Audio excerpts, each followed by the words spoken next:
Hello दोस्तों, आज की हमारी क्लास राज्यसभा के ऊपर होने वाली है। पिछली वीडियो में हमने लोकसभा को डिटेल में समझा था और उसके हर मुख्य बिंदुओं पर चर्चा की थी। आज की जो हमारी क्लास है वो राज्यसभा को लेकर होने वाली है। आज हम इस पर डिटेल से चर्चा करेंगे, एक एक पॉइंट को, एक एक मुख्य बिंदु को अच्छे से समझेंगे, रियलाइज करेंगे और अगर जरूरत महसूस हुई तो आप लोग अपने वहां नोट्स पे भी लिख सकते हैं। तो आइए स्टार्ट करते हैं। राज्यसभा, जैसे कि यहाँ पे लिखा हुआ है कि इसको अपर हाउस या काउंसिल ऑफ स्टेट या अस्थायी सदन भी कहते हैं। तो राज्यसभा को हम लोग अपर हाउस भी कहते हैं या काउंसिल ऑफ स्टेट भी कहते हैं या अस्थायी सदन भी इसे कहा जाता है। तो इसके पहले पॉइंट को समझते हैं।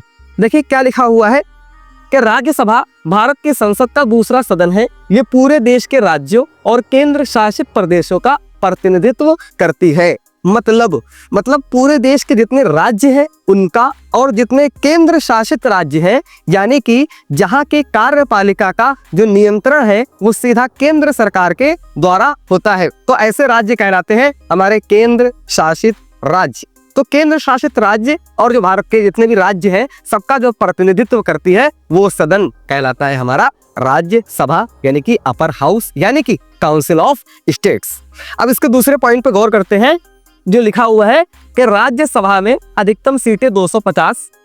तो अधिकतम जो सीटें हैं कितनी हो सकती हैं? 250 सीटें अधिकतम हो सकती हैं। अभी 2025 में मैक्सिमम सीट्स कितनी हो सकती हैं? 250, जिसमें 238 जो सदस्य हैं वो राज्यों से चुनकर आते हैं और जो 12 सदस्य हैं वो राष्ट्रपति के द्वारा मनोनीत किए जाते हैं। तो वैसे ही यहाँ पे लिखा हुआ है कि 238 राज्य और केंद्र शासित प्रदेशों से चुने जाते हैं, 12 सदस्य राष्ट्रपति द्वारा मनोनीत होते हैं। तो 12 जो सदस्य हैं वो राष्ट्रपति के द्वारा मनोनीत किए जाते हैं। बाकी जितने भी सदस्य हैं वो राज्यों और केंद्र शासित प्रदेशों से चुनकर आते हैं। तो जो इसकी वर्तमान सीटें हैं वो कितनी है? 245। कितनी हो सकती है? 250, लेकिन अभी वर्तमान में कितनी सीट्स है? 245, यानी कि 233 सदस्य ऐसे होते हैं जो राज्यों या केंद्र शासित राज्यों से चुनकर आते हैं और जो 12 भारत के राष्ट्रपति के द्वारा मनोनीत किए जाते हैं। तो तीसरे पॉइंट को अब समझते हैं कि राज्यसभा के सदस्य जनता सीधे नहीं चुनती, उन्हें राज्यों की विधानसभा के एमएलए चुनते हैं। यानी कि आप सीधा राज्यसभा के सदस्य को या राज्यसभा के सांसद को आप सीधा वोट करने नहीं जाते हैं। लोकसभा के सदस्य को सीधे जनता के द्वारा चुना जाता है। आप चुनते हैं, आप डिसाइड करते हैं कि हमारे क्षेत्र का सांसद कौन होगा। लेकिन राज्यसभा के सदस्य को जनता नहीं चुनती, बल्कि जो आपने राज्य की विधानसभा में अपने रिप्रेजेंटेटिव्स भेजे हैं, यानी कि विधायक जी, जिन्हें विधायक जी कहा जाता है, भेजे हैं, एमएलएस भेजे हैं, वो वोट करते हैं राज्यसभा के सदस्यों।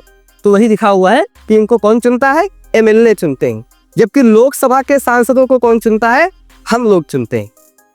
राष्ट्रपति जिन 12 लोगों को राज्यसभा के लिए मनोनीत करते हैं, ऐसे लोग कला, साहित्य, विज्ञान, सामाजिक सेवा के क्षेत्र में बड़ा योगदान देते हैं। मान लीजिए हमारे भारत के राष्ट्रपति को ऐसा लगा कि जो फलां शख्स है उसने साहित्य में बड़ा योगदान दिया है या शिक्षा में बड़ा योगदान दिया है या समाज सेवा में बड़ा योगदान दिया है और वो माननीय राष्ट्रपति की नजर में आ जाता है, तो ऐसे शख्स को राष्ट्रपति स्वयं उसको मनोनीत करते हैं। विदाउट किसी इलेक्शन के डायरेक्ट चुना जाता है कि भाई आप आइए और राज्यसभा के सदस्यता लीजिए। तो 12 जो ऐसे लोग हैं जो चुने जाते हैं वो किन क्षेत्रों से आते हैं? कला से आते हैं, साहित्य से आते हैं और सामाजिक सेवा से आते हैं और शिक्षा के क्षेत्र में जिन्होंने बड़ा योगदान दिया होता है। तो अब इसके दूसरे पॉइंट पर गौर करते हैं कि राज्यसभा कभी भंग नहीं होती। ये 1 करोड़ की बात है, ये बहुत इंपॉर्टेंट बात है, कई बार एग्जाम में भी आती है और आप लोगों को भी पता होनी चाहिए कि जो लोकसभा है उसका चुनाव हर 5 साल में होता है, यानी कि लोकसभा हर 5 साल में भंग हो जाती है, लेकिन राज्यसभा कभी भंग नहीं होती। इसीलिए इस सदन को कहा जाता है अस्थायी सदन। लेकिन हर 2 साल में 1/3 सदस्य रिटायर्ड होते हैं। तो इनके कुल जो सदस्य हैं उसमें से 1/3 सदस्य हर 2 साल में, जिनका कार्यकाल 6 साल पूरा हो चुका होता है, वो हर 2 साल में 1/3 सदस्य रिटायर हो जाते हैं। सदस्य का कार्यकाल 6 साल का होता है, जबकि हमारे लोकसभा का जो सदस्य है उसका कार्यकाल 5 साल का ही होता है। लेकिन जो हमारे राज्यसभा के जो सदस्य हैं या एमपीज हैं, उनका जो कार्यकाल होता है वो 6 साल का कार्यकाल होता है। हर 2 साल में 1/3 सदस्य रिटायर्ड भी होते हैं। तो आइए दूसरे पॉइंट पे कि राज्यसभा का प्रमुख यानी कि अध्यक्ष उपराष्ट्रपति होता है। तो जो भारत का उपराष्ट्रपति है वही होता है राज्यसभा का सभापति, राज्यसभा का अध्यक्ष। अगर राज्यसभा का अध्यक्ष यानी कि उपराष्ट्रपति अगर मौजूद नहीं है तो उनकी जगह पे जो राज्यसभा के सदस्यों के द्वारा उपाध्यक्ष चुना जाता है, तो राज्यसभा के सदस्यों के द्वारा सदस्यों में से ही उपाध्यक्ष चुना जाता है। वो अध्यक्षता करता है कब? जब उपराष्ट्रपति मौजूद ना हो।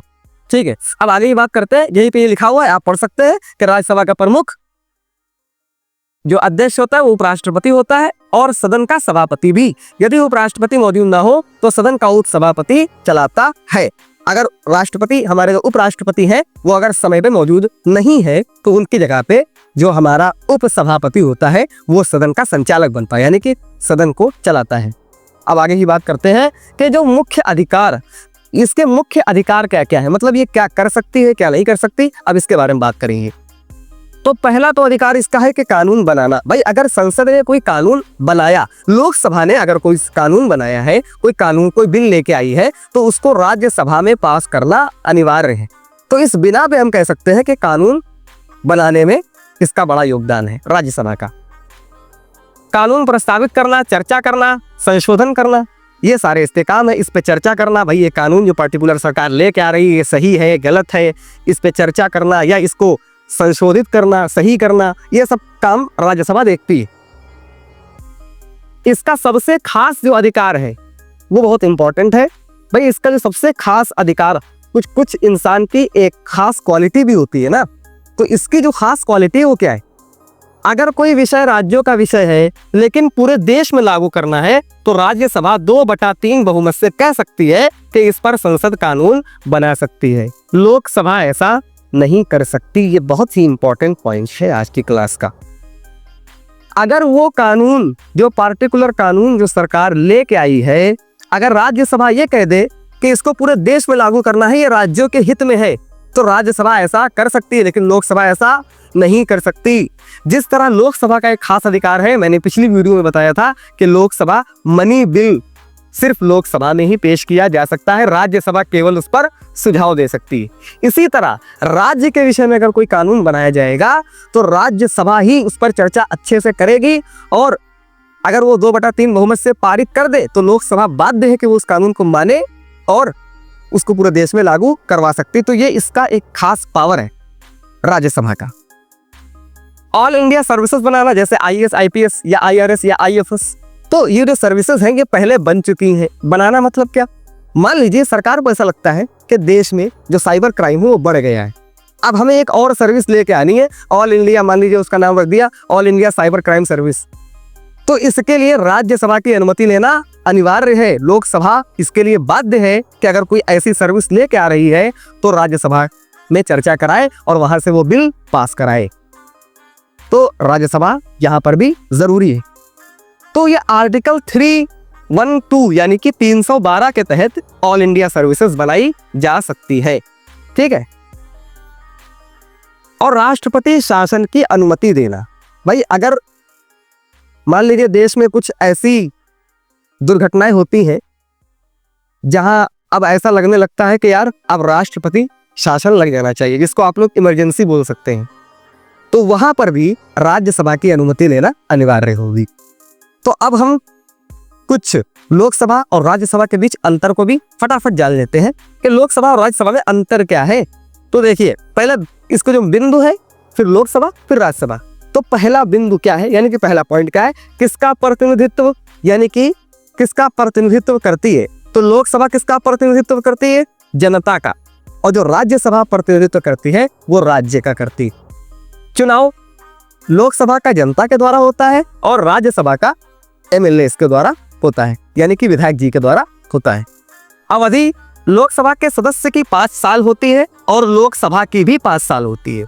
ये दोनों बातें अपने आप में अलग है। लोकसभा के जो सदस्य होते हैं उनका कार्यकाल 5 साल का होता है, लेकिन लोकसभा भी 5 साल की ही होती है। उसकी भी अवधि कितने साल की होती है? 5 साल की। इसीलिए बाद में वो भंग कर दी जाती है, दोबारा चुनाव कराए जाते हैं। लेकिन जो राज्यसभा है वो अस्थाई सदन, लेकिन हाँ वो अस्थाई सदन जरूर है, लेकिन उसके जो एमपीज है, हमारे जो सांसद हैं, जो राज्यसभा के सदस्य हैं, उनका जो कार्यकाल होता है वो 6 साल का होता है। जो प्रमुख होता है इसका भाई स्पीकर होता है। तो लोकसभा का जो अध्यक्ष होता है वो स्पीकर होता है और इनके हमारे उपराष्ट्रपति जी होते हैं। तो अध्यक्ष ही स्पीकर होता है। ये बात आपको नोट कर लेनी है कि भाई लोकसभा के जो अध्यक्ष हैं वो हमारे स्पीकर साहब होते हैं, ठीक है, और जो राज्यसभा के अध्यक्ष हैं वो हमारे उपराष्ट्रपति जी होते हैं। और सीटें इसमें भाई 545 है वर्तमान में, और इसमें 245 है। 233 प्लस 12 मतलब 233 ऐसे लोग होंगे जो राज्यों से चुनकर आएंगे या केंद्र शासित प्रदेशों से चुनकर आएंगे, और 12 जो भारत के राष्ट्रपति के द्वारा मनोनीत किए जाएंगे। तो भंग होती है हाँ, या हर 5 साल में लोकसभा भंग हो जाती है, लेकिन राज्यसभा कभी भंग नहीं होती। तो उम्मीद करता हूँ कि आपको ये वीडियो अच्छे से समझ में आया होगा, ये लेक्चर आपका अच्छे से समझ में आया होगा। अगर आपको अच्छे से समझ में आया है तो आपको ईमानदारी से कमेंट में हमें बताना, और इस वीडियो को लाइक करना है और लोगों तक भी इसको आगे पहुंचाना है। नेक्स्ट वीडियो हमारी आने वाली है, तो वेट कीजिए। और हमारा जो नेक्स्ट टॉपिक होगा वो होगा भारत के राष्ट्रपति। हम उनको डिटेल से चर्चा करेंगे और उनके बारे में विस्तार से जानेंगे एक एक चीज को। धन्यवाद।